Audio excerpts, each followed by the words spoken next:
Nama Nikita Mirzani pertama kali mencuri perhatian publik lewat acara Take Me Out Indonesia pada tahun 2010. Sebuah ajang pencarian jodoh di mana Nikita menjadi salah satu peserta. Dalam acara tersebut, Nikita yang masih berusia 23 tahun belak-belakan mengaku suka lelaki berduit. Bahkan meminta uang jajan 20 juta per bulan kepada calon prianya. Dari sana, sosoknya yang cantik dan ceplas-ceplos mulai mencuri perhatian publik. Tapi oke lah, nanti gue benerin style lo ya. Berikan pertanyaan pada mereka, silakan. Ya, saya ingin bertanya, saya sangat menyukai lingkungan hidup. Mau nggak kalau suatu saat nanti kalian saya ajak untuk melakukan kegiatan di alam bebas? Kita silakan. Jujur gue gak suka. Nanti kuku gue kotor. Terus gue kena panas, hitam. Popularitasnya makin melambung saat ia menjalani hubungan dengan vokalis Kiki The Potters. Kisah asmara mereka yang penuh gejolak membuat nama Nikita sering jadi perbincangan. Sejak saat itu, ia menjadi viral, dikenal luas oleh masyarakat di tanah air.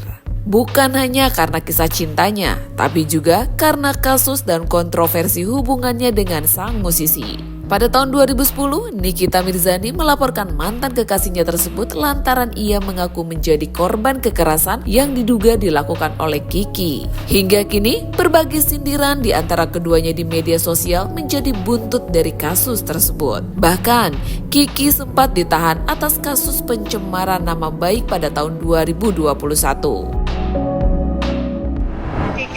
Kiki mukulin mulut saya dan nyakalin mulut saya. Nggak ngebelain saya sama sekali. Saya lihat memang di meja itu ada beberapa minuman alkohol dan ada temennya yang pas saya masuk ke room karaoke itu ada temennya yang sedang menggunakan atau ya. Hidup lo apes banget semenjak kenal Nikita Mirzani? Pada saat itu. Oke, pertama kali perkenalan lo dengan si Nyai ini 2010 gitu ya? Itu lo kenalnya di mana, men? Gue punya road manager, dia nelpon road manager gue. Oke. Katanya alasannya mau undang The Potters. Di figuran doang, gimana caranya mau undang The Potters? Karena dia kerja. Dia itu sembari katanya model-model, nggak tahu gue model apa. Katanya ikut-ikut Take Me Out gitu. Iya. Nah dari situ kenal, gak lama kok kagak ada manggung-manggungnya nih gitu kan. Gue dibohongin ya. Cuma lama-lama 2 minggu kenal tuh mulai menimbulkan keanehan. Dia pengen merasa memiliki. Jadi kayak dia kirimin makanan, pokoknya menjaga, tapi posesif. Memang sih, gue rasa dari dulu memang sharper ya, dari perhatian. 2010 gue kenal itu sebulan padahal. Ini orang deksi? Belum. Ada niatannya memang jadi artis. Obsesinya itu memang jadi terkenal. Dalam tanda kutip menghalalkan semua cara. Contohnya ya kayak gitu yang lu lihat sekarang lah. Dia bilang Habib itu tukang obat katanya kan? Iya. Kadang-kadang ngomongnya tidak sesuai dengan kapasitas. Kadang di satu sisi kegilaannya itu buat kita ketawa sendiri ya, kegilaannya. Kadang-kadang buat omongan juga, yang nggak ada diada-adain. Punya kisah di, kalau nggak salah di Semarang. Jadi gini, sebelum dia datang ke Semarang, gue tuh kaget. Gue mau nyusul lo, ngapain gue bilang? Lu di Solo kan? Iya, gue di Solo. Nah, gue ke Solo. Besok gue pakai mau ke Semarang. Gue bilang gitu kan. Mau lanjut lagi sorenya manggung di Semarang. Itu kan lagi tour kan, nggak apa-apa gue ongkos sendiri. Dia bilang kayak gitu. Gue pikir itu bercanda bro. Sudah ditelepon, gue udah ada di Bandara Solo. Dia ngejar-ngejar lo banget, men. Ya gue gak bisa bilang itu, nanti seakannya gue kegantengan nih. Tapi seperti itu faktanya yang terjadi. Katanya sempat ada yang minum baygon, itu siapa bro? Ya dia. Hidup gue apes banget. Hidup lo apes banget semenjak kenal Nikita Mirzani? Pada saat itu.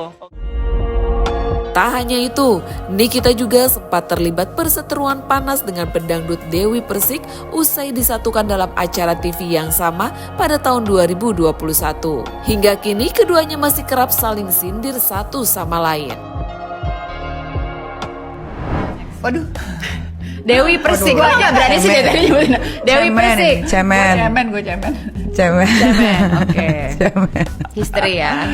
Karena kenapa cemen? Karena aku tuh nggak pernah punya masalah sama dia sebetulnya. Tapi sebenarnya awalnya apa sih? Jadi gini kak, waktu Dennis sama dia berantem, Dennis nih diundang di podcastnya Om Deddy. Abis di podcastnya Om Deddy, diundang di podcastnya Bunda Maya. Abis itu aku undang dia ke YouTube aku. Lah kenapa dari Om Deddy, Bunda, kok cuma aku yang dimaki? Dari situ, itu startnya, itu awal mulanya. Sama si Dewi ini. Yang di interview Dennis bukan dia kan? Iya, yang di interview Dennis. Aku ya biasalah kayak kakak nanya, kenapa sih kok berantem gitu-gitu. Malah aku dimaki sama dia besok paginya. langsung bung gitu. Jadi Ada buat komen aku soal DP nggak? nggak ada. Cuman terakhir aku bilang gini, kata Dennis, dia bilang gini, kakak dukung siapa gitu. Gue dukung lu gitu. Kan masa cuman dukung lu, aku Jadi dimaki masa, sampai ke anak-anak aku gitu. Jadi aku bilang dia cemen. Oke. Oke. Namun di balik segala sensasi, Nikita perlahan menunjukkan sisi profesionalnya. Ia mulai dipercaya menjadi host tayangan gosip dan talk show yang sukses menarik rating tinggi berkat gaya bicaranya yang tajam dan jujur. Tak sampai di situ, ia juga merambah ke dunia akting, membintangi sejumlah film, sebut saja Nenek Gayung, Jakarta Undercover, Pocong Perawan, Dayang Laut Selatan, dan masih banyak lagi. Hingga akhirnya ia dikenal bukan sekedar artis penuh kontroversi, tapi juga entertainer sejati yang bertahan lebih dari 1 dekade di industri hiburan. Sayangnya, karir yang bersinar tak sejalan dengan kehidupan asmaranya. Ia diketahui kawin cerai sebanyak 4 kali, mulai dari Aizawa, Sajad Ukra, Dipo Latif, hingga pria bule bernama Anthony Deodola. Ini mantan suamiku yang pertama. Aku kasih lihat nih, mantan suamiku yang pertama. Kelihatan nggak? Ya aku kasih lihat. Jadi aku sama mantan suamiku yang pertama ini aku nggak pernah ribut, nggak pernah berantem. Ya aku waktu masih panjang nggak ada tato sama sekali. Tapi ini sama mantan suami yang kedua ya, gue kayak dihajar itu depan anak gue. Tapi gue tuh selalu menutupi, karena waktu itu masih ada almarhum bokap. Tapi gue tuh selalu menutupi bahwa tidak terjadi apa-apa di rumah tangga gue gitu kan. Tapi lambat laun kayaknya gue menyiksa diri ya. Dan kayaknya jadi gak bagus gitu kalau selalu dilakukan di depan anak gitu kan. Apalagi sampai teriak-teriak. Tapi kalian tuh pasti gak akan percaya bahwa gue itu kalau dihajar sama mantan suami gak pernah ngelawan dan tidak pernah teriak gitu. Soalnya kan kalau yang terkenalnya kan gue adalah Miss Huru-hara lah, segala macam ini itu suaranya keras. Tapi kalau sama mantan suami waktu masih bersatu suami istri, itu gue diapain tuh gue nggak pernah teriak, nggak pernah ngelawan gitu, lebih ke pasrah dan ikhlas. Tapi setelah gue pikir-pikir, kok kayaknya ini nggak sehat ya. Cuman gue nggak balas, tapi akhirnya gue memutuskan untuk menceraikan gitu loh. Selain KDRT, dia juga main perempuan, jadi ya daripada gue balas ya kan, dia ada ujungnya juga dan pastinya gue bakal kalah kalau gue nggak balas laki-laki. Jadi lebih baik gue diam dan gue lebih memilih bercerai gitu kan. Bo, siapa sih yang mau kawin cerai? Lu pikir gue mau kawin cerai? Iya, kalau gue dulu bisa bersabar aja sedikit, mungkin gue suaminya cuma 1. Karena gue dulu waktu menikah sama bapaknya nih anak ya, itu adalah pacar pertama gue, gitu. Dan dia dapetin, dan gue nggak tahu jatuh cinta tuh apa, sayang tuh apa, rumah tangga tuh apa, gue nggak tahu, gitu kan. Nah makanya gue baru belajar tuh baru sekarang gitu, gimana caranya untuk sabar sama pasangan, memberikan kesempatan walaupun dia salah kayak gitu loh. Coba dulu gue punya sifat yang kayak begini, mungkin laki gue ya cuman dia. Dan kini telah dikaruniai 3 anak dari hasil pernikahan tersebut. Sebagai single parent, Nikita berjuang keras untuk ketiga anaknya.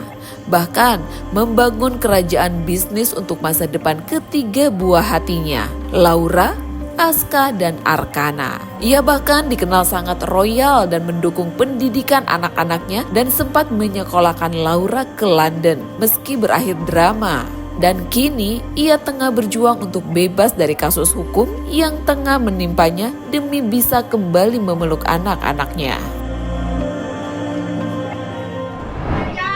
Tapi emang gue punya feeling dari kemarin pasti pasal TPPU-nya hilang hari ini.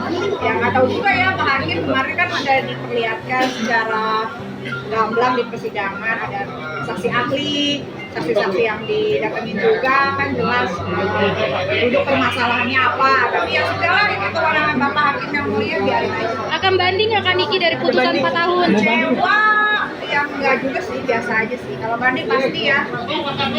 Artinya terima kan dengan putusan 4 tahun dari Gak terima, tapi ya udah, mau gimana lagi? Kan masih ada banding. Ami, ini kan jauh dari tuntutan jaksa, Ami. Tuntutan jaksa 11 tahun mungkin gimana, Ami? Gue mikirnya malah tadi 20 tahun ini.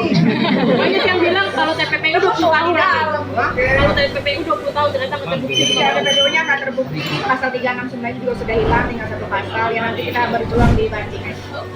Mudah-mudahan di banding hakimnya lebih bijaksana lagi.